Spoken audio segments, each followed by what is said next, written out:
Friends, இன்றைக்கி restaurant style கடாய் mushroom gravy எப்படி பண்ணுறதுன்னு பார்க்கலாம் வாங்க. இன்றைக்கி நான் 300 கிராம் மஷ்ரூம் எடுத்து இப்படி நல்லா ஸ்லைஸாக கட் பண்ணி வச்சுருக்கேன். அப்புறமா 2 பெரிய வெங்காயம் எடுத்துக்கோங்க. 2 பெரிய வெங்காயம் கட் பண்ணும்போது இது மாதிரி ஸ்கொயர் ஷேப்பில் கொஞ்சமாக கட் பண்ணி வச்சுக்கோங்க. 3 தக்காளி, ஒரு பச்சை மிளகாய் எடுத்து அதை பொடியாக கட் பண்ணிக்கோங்க. 1 இன்ச் அளவுக்கு இஞ்சி எடுத்து அதையும் கட் பண்ணிக்கோங்க. 6 to 7 பல்லு பூண்டு,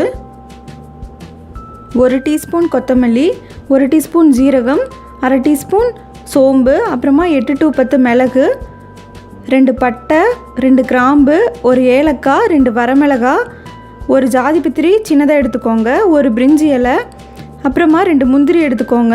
கொஞ்சமாக கசூரி மேத்தி லீஃப் அதை எடுத்துக்கோங்க. 1/4 டீஸ்பூன் மஞ்சத்தூள், 1 டீஸ்பூன் வரமிளகாத்தூள், தேவையான அளவு உப்பு. இன்றைக்கி நான் 2 table spoon unsalted butter use பண்ணியிருக்கேன்.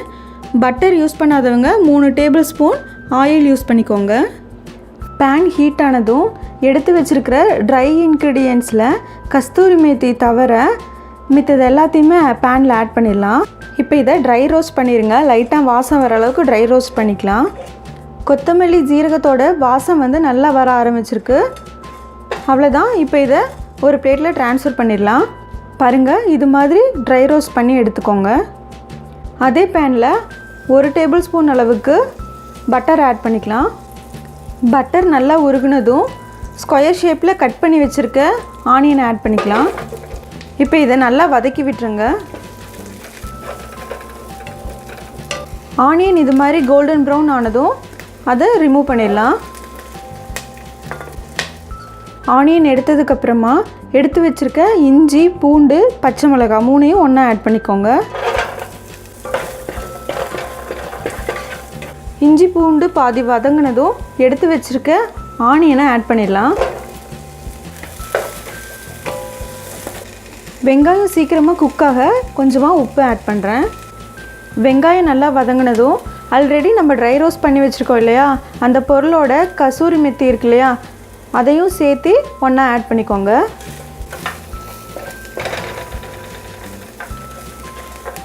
இது கூடவே 1/4 டீஸ்பூன் மஞ்சள் தூள், 1 teaspoon red chilli powder add பண்ணிவிட்டு இதை நல்லா கலந்து விட்டுருங்க. இது நல்லா கலந்ததும் எடுத்து வச்சுருக்க 3 தக்காளியை ஆட் பண்ணிடலாம். தக்காளியை நல்லா வதக்கி விட்டுருங்க.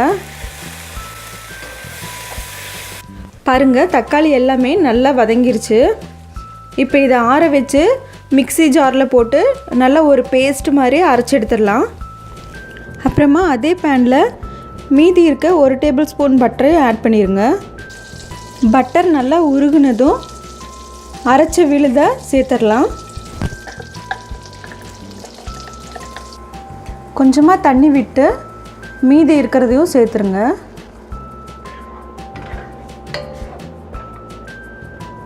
இது மாதிரி கொதி வர ஆரம்பித்ததும் எடுத்து வச்சுருக்க காளானை சேர்த்துடலாம். காளான் சேர்த்துட்டு இந்த டிஷ்க்கு தேவையான அளவு உப்பு அதையும் ஆட் பண்ணிடுங்க. மசாலா எல்லாம் நல்லா படுற மாதிரி கலந்து விட்டுக்கோங்க. காளான் நல்லா குக் ஆகிற வரைக்கும் இதை ஒரு மூடி போட்டு க்ளோஸ் பண்ணிடலாம். ஒரு 15 மினிட்ஸ் ஆயிடுச்சு. இப்போ இதை ஓப்பன் பண்ணி பார்க்கலாம். பாருங்கள், ஊற்றின ஆயிலெலாம் லைட்டாக வெளியில் வர ஆரம்பிச்சிருக்கு. முன்னாடியே ஃப்ரை பண்ணி வச்ச ஆனியனை ஆட் பண்ணிடுங்க. இதை நல்லா கலந்து விட்டுருங்க. ஆனியன் நல்லா கலந்து விட்டதும் கடைசியாக கார்னிஷிங்காக கொத்தமல்லி தழை தூவிடலாம். கொத்தமல்லி தழை ஆட் பண்ணதும் ஸ்டவ் ஆஃப் பண்ணிடலாம். இப்போ இதை ஒரு சர்விங் பவுலுக்கு ட்ரான்ஸ்ஃபர் பண்ணிடலாம். எல்லாத்துக்கும் பிடிச்ச மாதிரி நார்மல் ஸ்பைசியில் உள்ள ரெஸ்டாரண்ட் ஸ்டைல் கடாய் மஷ்ரூம் கிரேவி ரெடி ஆயிடுச்சு.